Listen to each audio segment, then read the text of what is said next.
Welcome to Ladies Who Launch, not your average business podcast. Dropping every other Wednesday, Alyssa and Dakota are two successful and opinionated marketing entrepreneurs engaging in insightful conversations with industry thought leaders, as well as casual conversations surrounding our lives as entrepreneurs.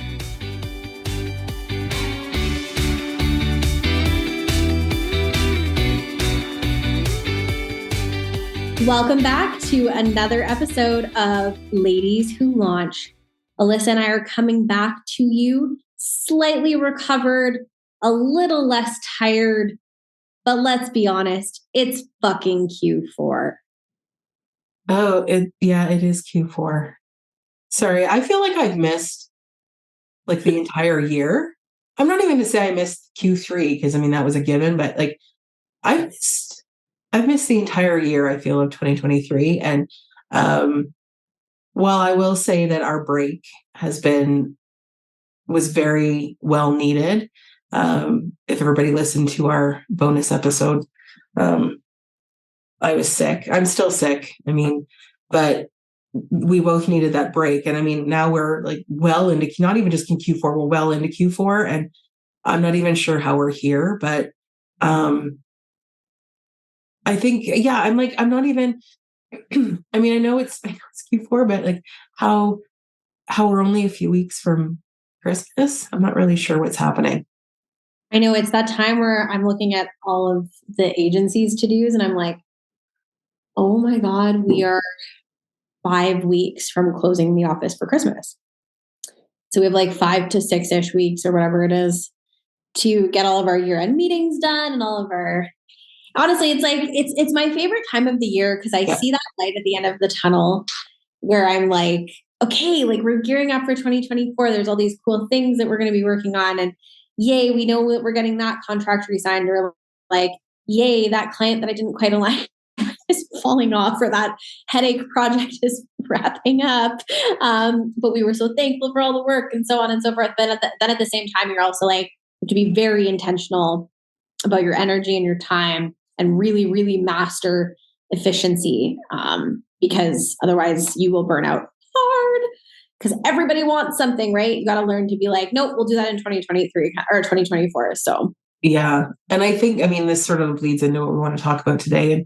And this time of year is so busy for everyone. And while there's awesome things that are happening, like parties and family and all that good stuff, this time of year, Q4 is like the biggest time for marketers and all of that, because that's when you make your money through the holiday season for everyone. So I think people can very quickly become negative and toxic and have a very difficult mindset during this time for various reasons. So that's what we're going to talk a little bit about today,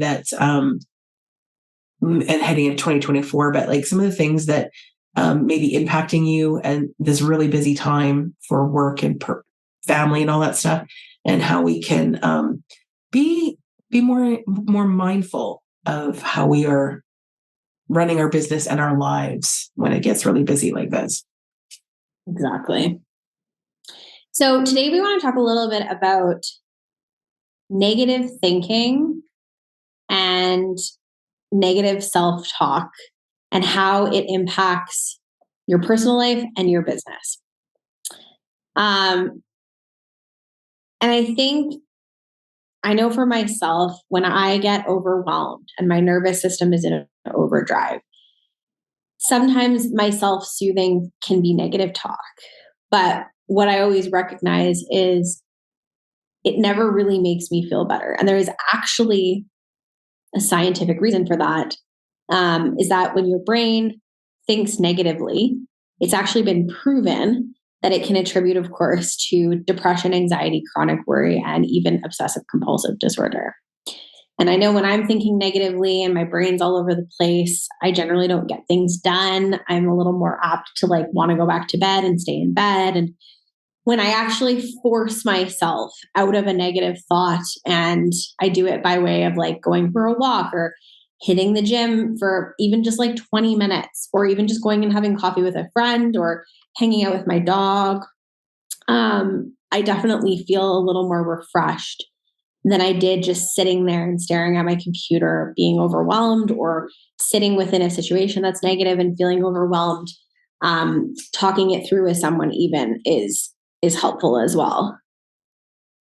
Yeah, it's an interesting time because as we head towards the end of the year, when we're working in service businesses and it's all about getting things wrapped up for 2023, figuring out holiday campaigns, and then also working with clients for strategizing 2024. I think where I immediately go, like my patience level gets really short at this time of year, and for a number of different reasons. I think it's stressful just generally because of the time of year it is, but it's like when you have your own business and you're trying to figure out your own plans for 2024, but you feel like all of your time is helping other people plan for their 2024. And it's like, when do I get time for me? I quickly go to my negative self-talk is always about like, I'm not good enough.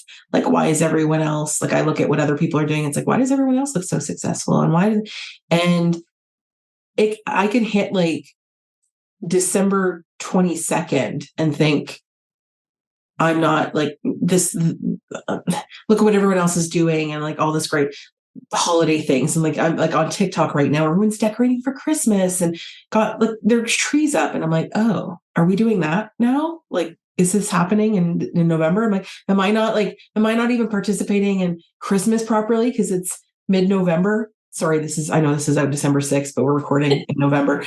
And people have their Christmas trees up and stuff. I'm like, oh my God, I'm a failure on all levels. And I get I get a lot of seasonal depression this time of year when it's dark at 4:30, and you just feel like I don't want to go anywhere, and like it's cold and it's dark, and you just want to hibernate. And so I have to very cognitively, consciously ensure that I am thinking of myself first during the times of stress and when things are sort of piled on, because you very quickly lose yourself. And I mean, we're not even parents. And I mean, I can't imagine being a parent during holiday season when you've got like kids and it's Santa and this and like Christmas concerts and all that. I mean, honestly, I would rather chew my own arm off on all of that. But I think we all as business owners, whether you're a business owner or you work in a high stressful place that gears up during the holidays, whether it's retail or anything, we need to give ourselves a lot of grace this time of year, because that negativity and the toxic sort of mindset and the negative talk about ourselves and the imposter syndrome, all those things just sort of elevate during this time. And what's the most impactful and does a disservice to all of us is that we carry that into the next year, because by the time that the holidays are over and you've gone through New Year and it's like January 3rd and it's like, now we're supposed to like be all into the new year and like have everything sorted out for 2024. And suddenly it's the end of January and we're like, well, what the frick happened? I still am like not where I thought I'd be. And so the negative talk continues well into a new year if you don't allow yourself a huge amount of grace during this like super busy November, December for everybody. So, Alyssa, you were absolutely bang on with that. And one thing I just want to remind everybody of, and this is a really good reminder as we approach the new year, every single piece of baggage, problem you haven't dealt with, and as Alyssa said, piece of negativity or positivity will follow you into January. Because just because you raise a glass to a happy new year doesn't mean the clock suddenly changes. Everything that you have yet to contend with in 2023 is going to follow you into 2024. So that leads me to my next point is, how can you reset your mindset if you've had a particularly challenging year in order to, not change what's going to happen in 2024 necessarily, because it will, like, life isn't really going to change come January. It's a mere, 8 weeks away or whatever it is. But you can reset your mindset through a couple of really easy-ish tips. So I'd like to kind of explore those now and see what Alyssa thinks of this. But Alyssa is way less like mamby-pamby than Dakota is in the world of like this. So let's see what Alyssa, yes. We're not trying to just overload you guys with woke bullshit either. Okay. This, like, mindset is everything, 1000%. The way that you think about yourself, the way that you think about your business, the way that you react to scenarios and negativity, the way that you use positivity to get what you want, and to hit your goals. These things are all very much proven to be big things to consider when you're trying to reach certain goals and do certain things. So if you've had a challenging year, the first thing that I would personally recommend you do, and by the way, I'm not a licensed therapist or coach in any respect, but one of the things I would... Educational purposes only. Only for educational purposes. The first thing that I would recommend you do in a safe space, and if you require some therapeutic support or a buddy in order to do this, because perhaps it's triggering, the first thing that you want to do is explore failure. Explore the failures and the things that didn't work out over this last year. And also look at what's following you into 2024 and like, what does that look like? And when is it going to flip? Right? So perhaps you still have some debt and you want to explore, okay, so why did I accumulate that debt? And then I want you to change your mindset and consider that to be not a failure, but a lesson. How is that failure actually a lesson that's going to teach you something moving into the new year and moving forward? So that's number one. And again, if you can't face it on your own, because many things are triggering and many things are hard, if you have to dig really deep or you don't even really know where to start, there is certainly support and help out there to get you there, whether it's through going to your bank and sitting down with somebody in finance, or talking to your accountant if it's a debt-related issue, or talking to a mentorship company that helps with people with debt and savings ratios, talking to a friend, talking to a parent, talking to your partner. You don't have to do things alone. So embracing the failure, switching your mindset to consider that failure might actually be a lesson.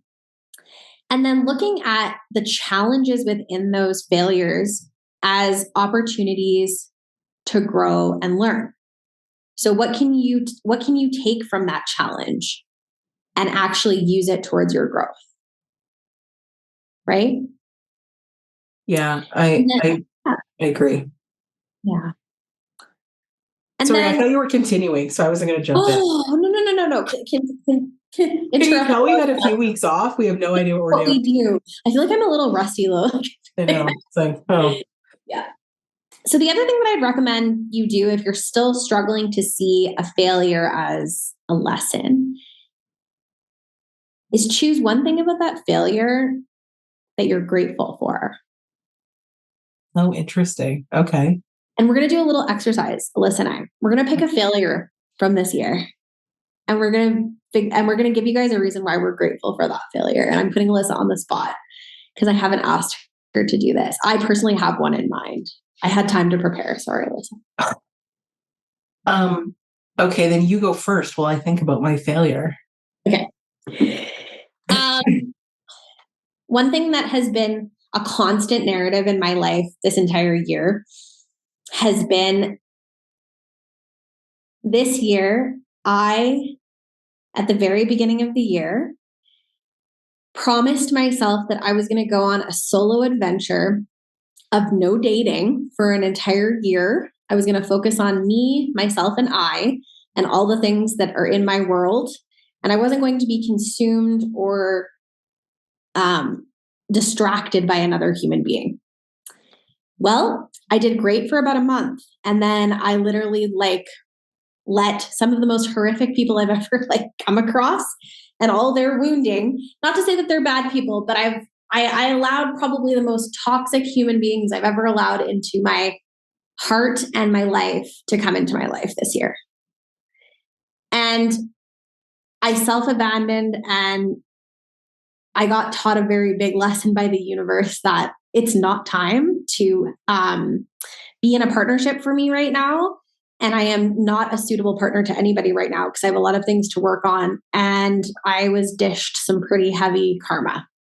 So I'm very grateful for that experience because it made me realize that part of the work that I want to do moving forward is in that space. It made me realize that I'm extremely passionate about protecting and educating women about the dating scene as much as I can from learned experience. It made me want to develop myself in ways that I had no idea I wanted to develop in. It has set the stage for a potential new passion and business offering. And it made me braver than I've ever been in taking some very huge risks, both financially and just in the sense that I've done some things this year. I've invested in myself like never before over the last 3 months in a way that I never thought I would be brave enough to do.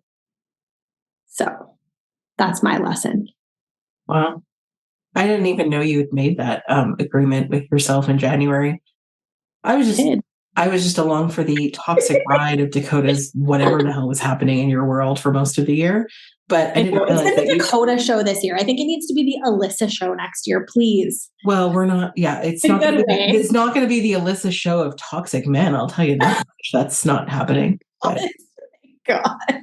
I think I'm going to use a business failure, I guess, is more my example, because I think my year personally was so much about other people that personally, I think I lost myself a little bit because my life was so much about caring for, supporting all of that other people, which is kind of an Alyssa thing in itself. But anyway, so from a business perspective, I had like, and I've talked about this on the cast before, that like COVID was really hard for my business personally because I work in the tourism and cultural sectors, and that the recovery of that isn't as fast as like some other people, blah, blah, blah. Anyway, I had loftier goals. I had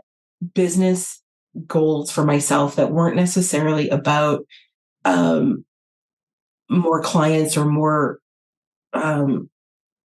work in that realm. I had business aspirations of creating this separate brand. Have I talked about this? I don't know, on this podcast. A little bit. My goal with Alyssa Berry Communications is to have the communications part of that be just an arm of what it is that we do. And I basically want to create a media company that has communications, podcasting, video creation, like sort of all of those sort of media pieces. Because in the landscape I live in, owning your own content and owning your own media pieces is a big part of where I think we're going in the future. We can no longer rely on media to tell stories. We can no longer rely on third parties to tell our stories for us. And so I'm a big proponent of that. And I would like to be the company that is creating that content for people that they own as opposed to otherwise. So that's always been sort of the plan. And I think I might have voiced this officially back sometime in Q1. But anyway, that's never happened this year. I'm not entirely going to consider a failure, but it is a failure in the fact that I did not prioritize any of that. And I am terrible from a business perspective of voicing ideas or initiatives or things, and having sort of a framework in place but never following through to get that to a place of launching. So that's sort of is that I did not prioritize the future of my business that I should have this year. And so from a failure perspective, and I never view failure as a bad word or a bad thing. It's not. It just means that it just wasn't meant to be at that time. But then you start the negative talk of like, well, now I'm a year behind and I should be at this point. And you sort of go through that process. But I think that for 2024 is the investment, whether it's financially or intellectually or whatever, to get that to a place where it is launchable, both as a company and as product, especially from the teaching perspective, that I have teachable product. Because I don't want to hit 2025 and be like, oh no, I'm another year behind. So, but in the discussion of giving ourselves grace, I'm not going to make such lofty aspirations for 2024. I think that's where we as business people and women in particular get ourselves like caught up, is that we have lofty goals or lofty aspirations. And then if we don't hit them, then the negative talk starts. But so I'm making it my responsibility to create achievable small bites this year to get to that place, and not just be like, oh, I want to have a media company. And it's like, yeah, that's awesome. But like, what is step one to make that happen? And if I can get maybe step 1 and step 2 done out of like, I don't know, let's say there's 6 steps. If I can get like 20% to that place, then I think that's a win. And so I think we as people and business owners and whatever need to have a better discussion with ourselves in terms of what is actually achievable, and being focused on making those achievable steps, so that we don't feel that like it was a failure because we didn't get to that place. And so that's my personal growth pattern for 2024, is to not just talk about lofty ideas, but put in place the structural pieces to be able to make those happen in the years moving forward. And Alyssa literally just nailed like my next 2 pieces of advice of how to start. Sorry. No, it's amazing. It's great. But I'll dive into them a little more. Well, first of all, thank you for sharing that, Alyssa. And I think we did hear from you about this, but for our new listeners, this is interesting as well. And in the new year, as per always, we're going to kind of do a re-intro of ourselves for those of you who haven't been to the cast before, and welcome. But we'll kind of do a re-intro in the new year of who we are and what we're all about.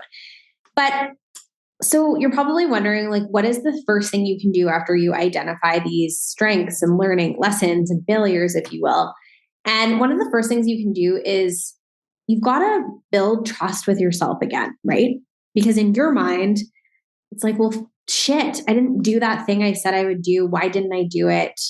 So rather than analyze like the why, and get too into the weeds with that, like certainly look at the why, like, what were the factors that stopped you from doing what you were doing? For Alyssa, I'm going to guess, just in a nutshell, fatigue, overwhelm, personal shit, just like feels like she doesn't have enough time. For me, in a nutshell, I would say I was just still grasping for straws in areas that were band-aiding certain situations that I haven't had the strength or I haven't put in the time and the energy into facing, right? So it's like, oh, when I'm struggling, I'm going to go reach out to that person I know who isn't good for me, or I'm going to go online even though I know I'm not ready, which is something I constantly preach to other people.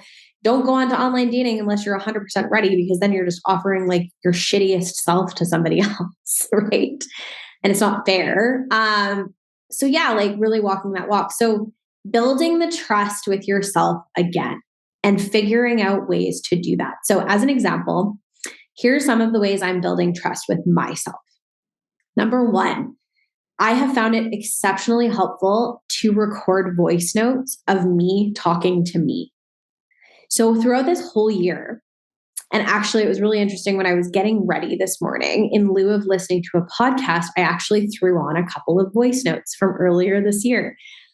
I went ahead and as I was moving through the motions of meeting new people and getting into situations that weren't great, just because I was attracting people who were wounded just like me, I recorded myself reflecting on those situations and why they were making me uncomfortable and why they were making me unhappy and why they weren't serving me. And so now, if I have an urge to go back to a pattern, I can listen to one of those voice notes and build trust with myself that I knew what I was talking about back then. So don't repeat the action. The other thing I'm doing is really forcing myself to like be comfortable with just me, right? And what's hilarious is in my last endeavor, I met this really fantastic man.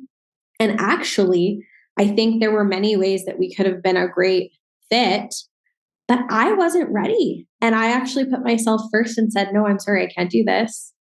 And I'm happier than I've ever been like this whole year, just hanging with Dakota and like having my bed to myself and going for dinner alone and cooking meals by myself and doing everything I want to do and not worrying about shaving my legs, not worrying about my weight, like not giving a shit about what I like, look like sometimes because I'm just chilling with me.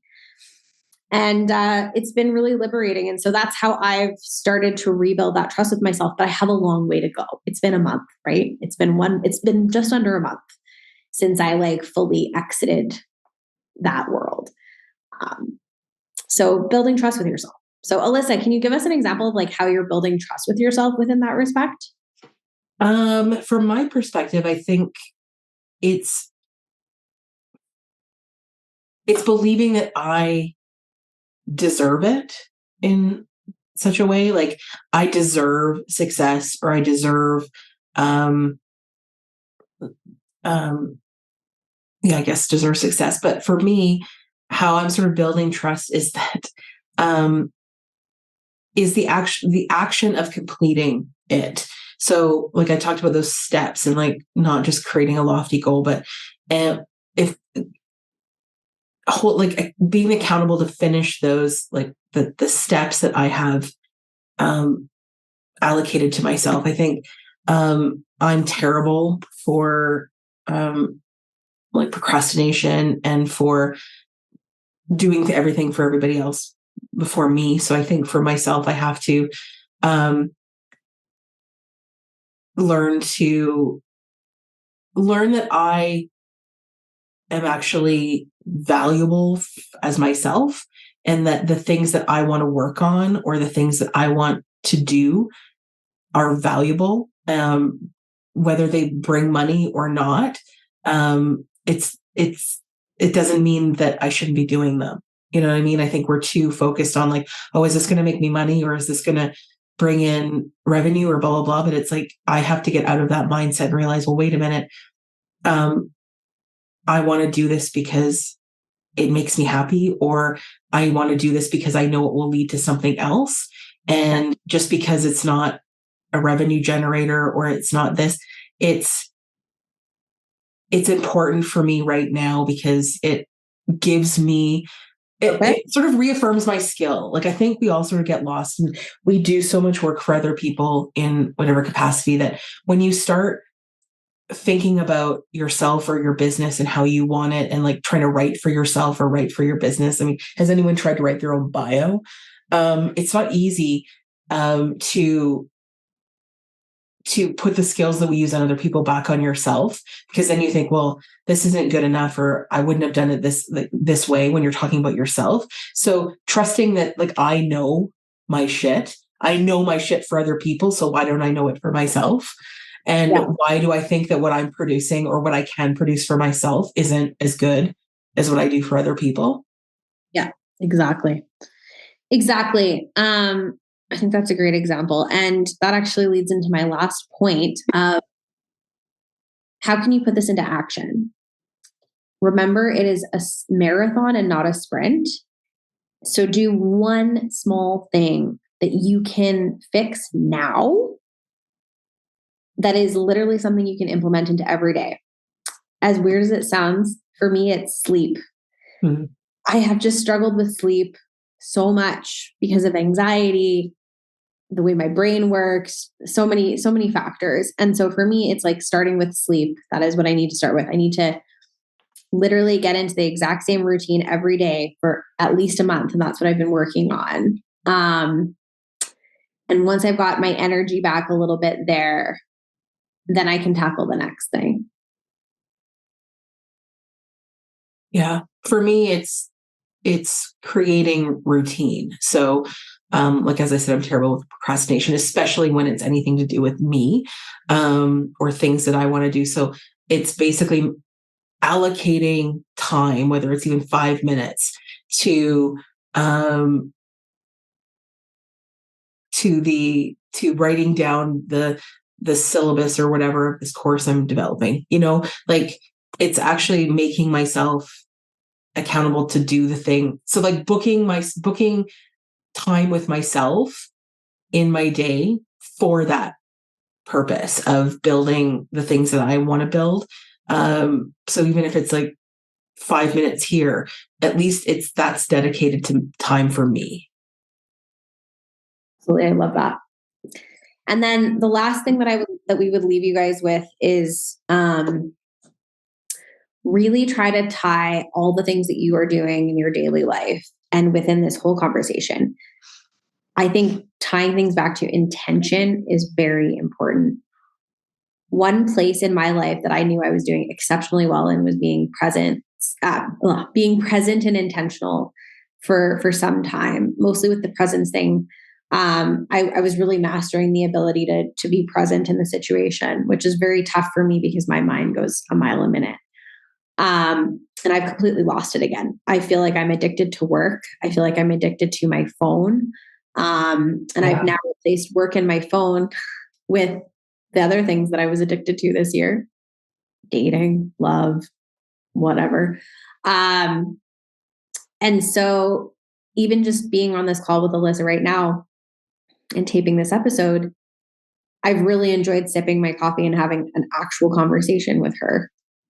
And like now I'm going to walk away from my day feeling really fulfilled versus rushing through things, checking things off the list, like mindlessly, and just not taking a step back. And one of the things that can really help you with that, honestly, is meditation. I just recently wrapped a 30-day meditation challenge, which was super hard. And I was so proud of myself because I think it was like 25 out of the 30 days I meditated, whether it was just like for 10 minutes during a walk or like before bed or in the morning. But I meditated and it really helped me to be present and intentional with the things that I'm trying to do. So if you can maybe try that as like a first step, if you're struggling to quiet your mind and stuff, it is a good way to do it. And it could be anything from like sitting down for 2 minutes on a bench and just like looking at the leaves on a tree to fully sitting down for 30 minutes and like walking yourself through a guided meditation through like a mindfulness app or hiring someone to help you with that. I found that really helped me with those pieces. Yeah, even like any 5 minutes is all you need to connect with yourself. Like, it doesn't have to be a whole complicated thing. Just giving yourself like 5 minutes a day just to be with yourself or work on things that you want to work on, whether it's picking up painting again or pottery, like the things that maybe hobbies that or passions that you've put aside because you're too busy. 5 minutes, man. And for Christ's sake, can we all get off our phone? I don't want to get into that rant right now. This is long enough, but like, for the love of God, I'm so terrible. Like that is, ugh. Put it away. The phone addiction is so terrible. A retail job. Remember that retail job that you probably had when you were younger at a clothing store or wherever, or your first job where the other day I just hired this brand new gal and she is phenomenal. And she'll probably listen to this one day. I said when she first got hired, I was like, I would recommend putting your phone somewhere else, because in the nature of our job, you're going to be tempted when notifications come to get pulled out of your flow. And over the last couple of weeks, I've kind of seen her phone right there with her. And so I think, and it's not malicious or anything. Like, I know she's doing an amazing job, and she hits deadlines like a mofo. But I think I'm going to just, with respect to mental health pieces, like I did tell her there's certain things I want to implement moving forward for both of us. And part of it, I think, is like when we're working on a project and in flow, we want to put the phone somewhere else. So I would recommend doing that in your daily life. Phone in the fridge. Like, just like get it out of your actual like vicinity. I think that's what I have to do too. It's like, just, put it in the fridge or a drawer for an hour. Like, just because it's so, the phone addiction is a real thing. My God, it's terrible. God, yeah. Anyway, not to leave you on that, like everyone on that terrible note, but I think what we just want to talk about today is that we all, especially in these busy time of years, fall into that negative self-talk, negative mindset. And you don't want to hold that over heading in to a whole new year. And I mean, we are not believers in resolutions anyway. I mean, we talk about that a lot, but you don't want to start 2024 with the same habits and the same negativity that you ended 2023 with. And I think easy, simple things, do not make it hard. Put the phone in the fridge, whatever. And just take 5 minutes, like book it in as a meeting with yourself every day. If it's a 5-minute walk around the block, or a 5-minute call with your mom, or like whatever you need to do, whatever your safe space is, do that every day. And I think we're going to do that. That's going to be our sort of mantra for 2024 in terms of our own growth and self-care. But not everything has to be about everyone else. It can be about you. And especially moms need to get on this train, because moms are the worst with putting themselves last. So your kids are fine for 5 minutes if you need to go and lay in your bed and just have a moment to yourself. It's okay. Anyway. The other thing is, Alyssa and I are going to be introducing a couple of support systems in 2024 that we're still fleshing out. So we'll be announcing that soon. But I just want to leave you with the reminder that while things may follow you into 2024 because nothing really changes, you can be the change in the things that you need to correct or course correct in your life. So if you put in the one small step, and then the second small step, and then the third small step, and so on, you can have a different 2024, but you do have to do the work. Yeah. Exactly. And this is the choir preaching to the choir. I know. Yeah. We are equally, like, we are in our own heads too. So trust me, we have our own work to do. We know that. We've talked about it. So like, we're not sitting here in any sort of moral authority on any of this, because we both are very well aware of our own triggers and our own downfall, negativity and toxicity within ourselves and within our businesses. That like, but I think it's kind of like that is the first step of being like the Alcoholics Anonymous or whatever, is admitting. Yes, admitting you have a problem. We know we have a problem. Exactly. We are fully on the first step of whatever, like, Business Owners Anonymous. What the hell we want to call this? God, we think of the greatest things in the moment. I'm writing this down. Yeah. We're going to create a support group. Yeah. Anyway. Thank you for joining us. Sorry, just interrupting each other all over the map. Yeah, we are out of practice, clearly. We will see you guys at our next episode. Thank you for listening to Ladies Who Launch. Join Dakota and Alyssa every second Wednesday for more conversations and interesting guests. Be sure to give us a 5-star rating and connect with us on Facebook and Instagram. If you send us a question, we may answer it on a future episode.